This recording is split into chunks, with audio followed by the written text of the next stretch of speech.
Salut, chers amis en Jésus-Christ.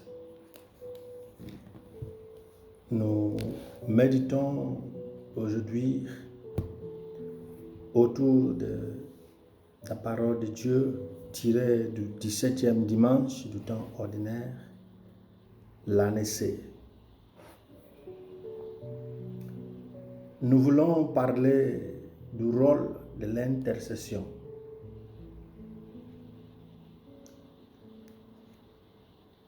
Le rôle de l'intercession.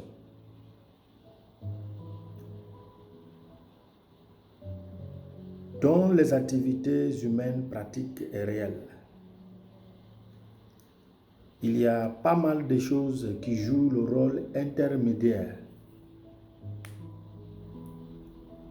Et ce rôle intermédiaire, c'est pour une bonne marche du processus des activités humaines.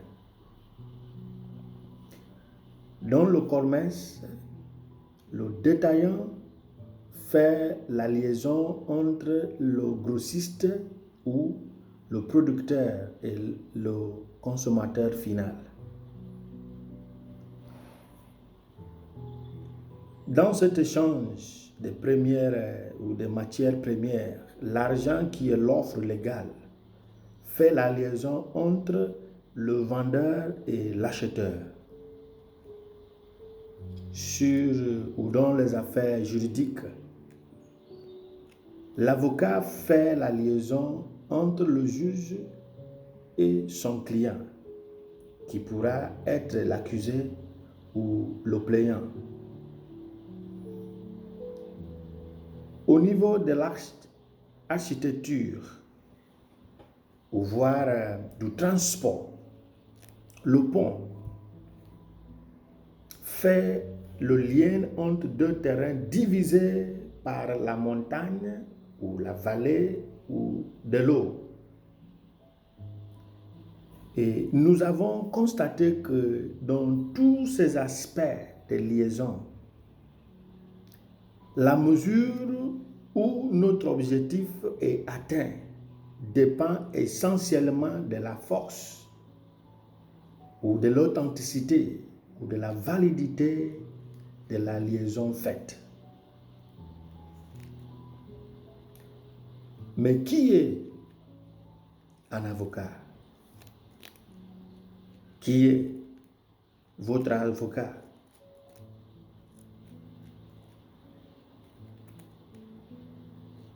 C'est la question centrale du jour. Pour bien comprendre le rôle de l'intercession. L'illustration ci-dessus nous aide à comprendre plus les événements dans la première, deuxième et l'évangile. Première lecture, la deuxième lecture et l'évangile concernant en général l'intercession faite par Abraham, celle de Paul et de Jésus. Dans l'intercession, une référence est nécessaire et essentielle. Cette référence faite à Dieu doit toucher un événement, une personne qui a une place importante dans le cœur de Dieu pour qu'il puisse réagir. Après la chute d'Adam et d'Ève, un homme avait surgi au nom de Noé, qui a eu une alliance avec Yahvé, raison pour laquelle un événement, une chose historique a marqué cette alliance jusqu'à aujourd'hui. Raison pour laquelle, en s'adressant à Noé, Dieu dit: et je souviendrai de mon alliance qui est entre toi et moi, et de tout être vivant, de toute chair. Et jamais l'eau ne deviendra plus un déluge pour détruire toute chair. Quand l'arc est dans le nuage, je le regarderai pour me souvenir de l'alliance perpétuelle entre Dieu et tous les êtres vivants de toute chair qui est sur la terre. Genèse chapitre 9, versets 15 à 16. Un homme a bien touché le cœur de Dieu pendant que le monde était plein de péchés et de désordre. Et Dieu, à cause de cette alliance, a juré par son propre nom. Par cette alliance, tout moyen qui rappelle Dieu là en ciel adoucira son esprit parce qu'il a juré par lui-même. Si Dieu nous écoute, il ne le fait pas à cause de notre justice, mais parce qu'il respecte sa sainteté, il respecte sa parole qui est lui-même. Ce qui est la différence entre les propos humains et les propos divins. La première lecture nous présente Abraham, notre père dans la foi, mais qui a raté dans son style d'intercession. Pourquoi? Abraham a oublié une chose essentielle. La référence faite aux vérités établies, aux personnalités respectées, aux legs, au patrimoine, tous entraînés dans et par le véhicule d'un appel pour la miséricorde, jouent un rôle essentiel dans le plaidoyer. Mais dans la première lecture, Abraham a raté parce qu'il faisait référence aux efforts humains qu'à la miséricorde de Dieu. Raison pour laquelle il posait des questions. Si je trouve quelques hommes justes, les détruirez-vous avec les pécheurs?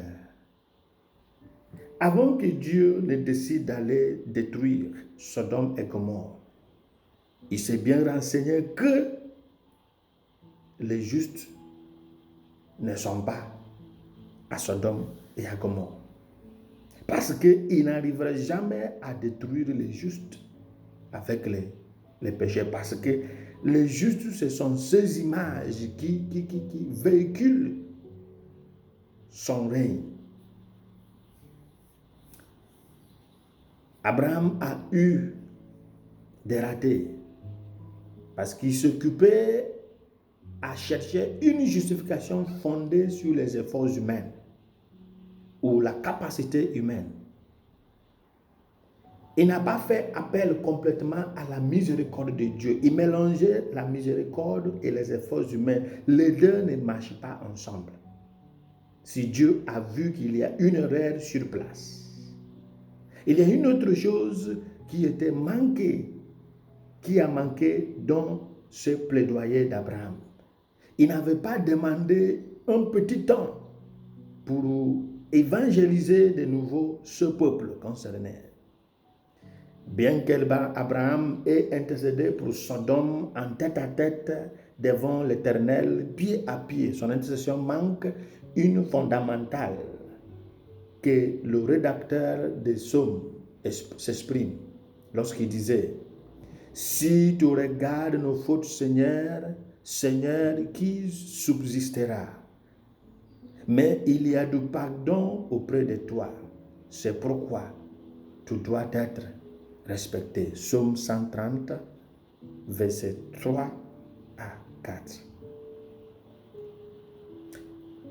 Au moment de plaidoyer, d'intercession, on fait appel à la miséricorde entière de Dieu et non pas une référence aux efforts humains. Parce que Dieu ne déclarait pas la destruction s'il a vu les efforts humains. Il déclare parce que l'homme n'a rien fait pour lui plaire. Et s'il s'engage, une chose qui pourra apaiser son esprit, c'est la miséricorde et la référence aux choses qui ont des places centrales importantes dans le cœur de Dieu. Nous avons la croix, nous avons le sang de Jésus, nous avons l'événement, nous avons la miséricorde de Dieu, nous avons la promesse qu'il a faite à son peuple. Nous avons les saints qui sont avec lui, qui pourront toucher son cœur à travers une intercession qui ne fait aucune référence à nos efforts. Jésus, notre avocat, en parlant de lui, Paul, dans la deuxième lecture, nous donne la raison pour laquelle, dans le plaidoyer, dans l'intercession, il faut se focaliser sur la miséricorde et les choses importantes et non pas sur ce qu'on a réalisé comme les êtres humains, parce que l'intérêt de Dieu, c'est pour détruire. Il faut quelque chose qui va changer son plan. Paul nous dit, et lorsque vous étiez morts dans vos fautes, et par l'incirconcision de votre chair, il vous a fait la vie avec lui. Nous ayons pardonné toutes nos transgressions, ayant annulé le certificat de la dette constituée de décrets contre nous et qui était hostile à nous. Il a pris de la route. Après avoir cloué à la croix. Dieu, en Jésus-Christ, c'est l'initiateur de notre rédemption. C'est lui qui a menacé ce qui nous menaçait. Il a cloué sur la croix.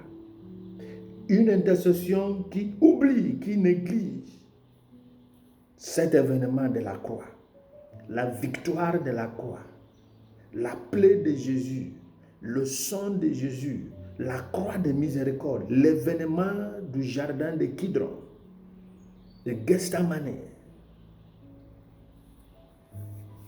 n'arriverait pas à son terme.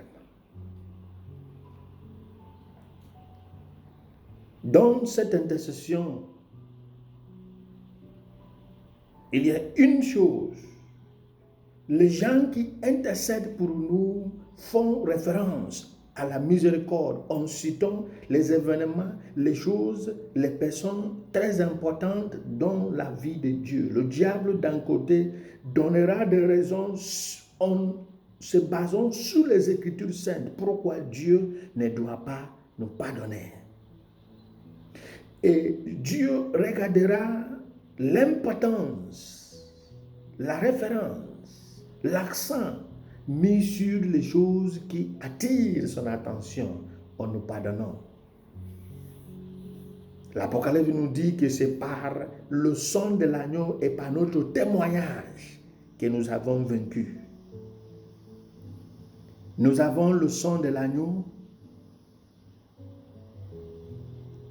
nous avons la croix et nous avons Jésus qui nous introduit au Père, raison pour laquelle nous insistons et raison pour laquelle il nous a appris comment prier.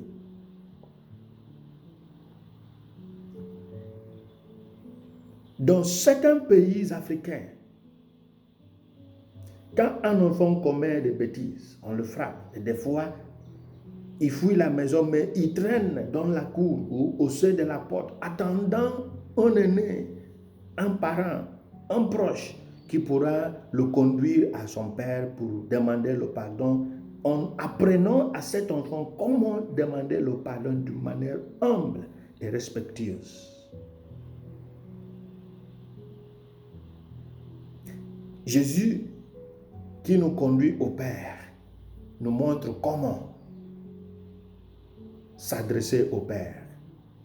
Raison pour laquelle il nous apprend le Notre Père.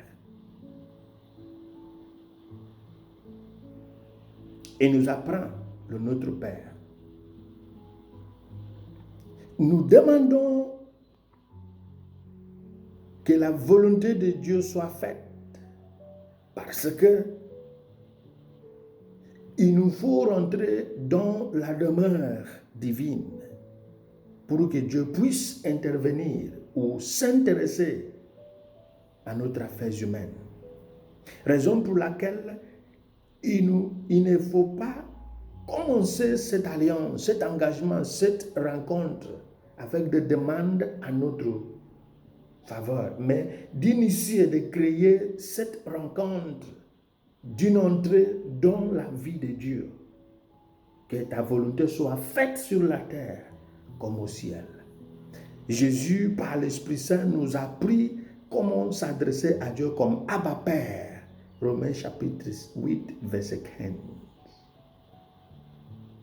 Raison pour laquelle il nous dit, vous n'avez pas reçu un esprit de servitude à craindre à nouveau, mais vous avez reçu un esprit d'adoption par laquelle nous crions Abba Père. Cette entrée dans la famille de Dieu par Jésus fait des différences, car il a le droit de nous amener chez son Père, comme il le veut.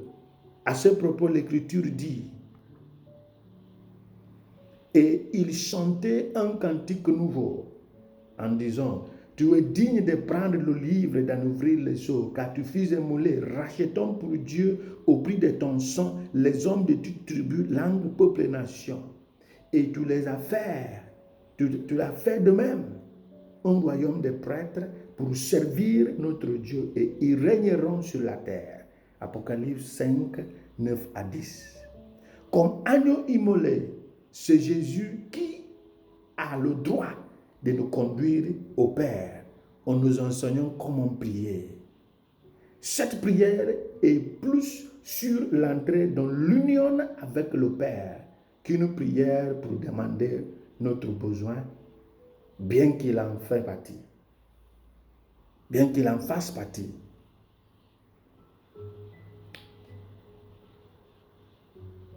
Le rôle d'un intercesseur, c'est pour nous brancher au courant de Dieu, afin que Dieu puisse déclencher la pluie de la bénédiction. En nous branchant, on nous expose aux réalités du royaume. Et Saint Paul nous dit que cette réalité n'est pas une affaire de boissons ni de nourriture, mais elle consiste en la justice, la paix et la joie dans l'Esprit Saint. Romains 14, 17.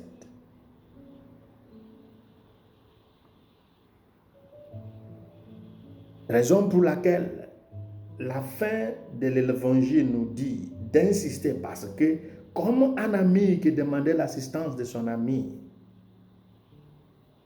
qui, même s'il ne sort pas lui offrir ce dont il a besoin à cause de l'amitié, mais parce qu'il le fatigue, il viendra lui donner. Si nous sommes convaincus que ce Dieu dont nous parle est notre Père, il nous faut trouver toutes les possibilités, tous les moyens possibles pour pénétrer son cœur. C'est pourquoi l'Église nous donne beaucoup de gens. Nous avons les patriarches, nous avons les saints, nous avons les anciens, nous avons la Sainte Vierge Marie. Nous faisons allusion, référence au sang de Christ. Nous faisons allusion, référence à la croix pour pouvoir pénétrer. C'est l'insistance de la prière. Et Dieu nous dit par Jésus que celui qui demande recevra. Celui qui frappe verra la porte ouverte.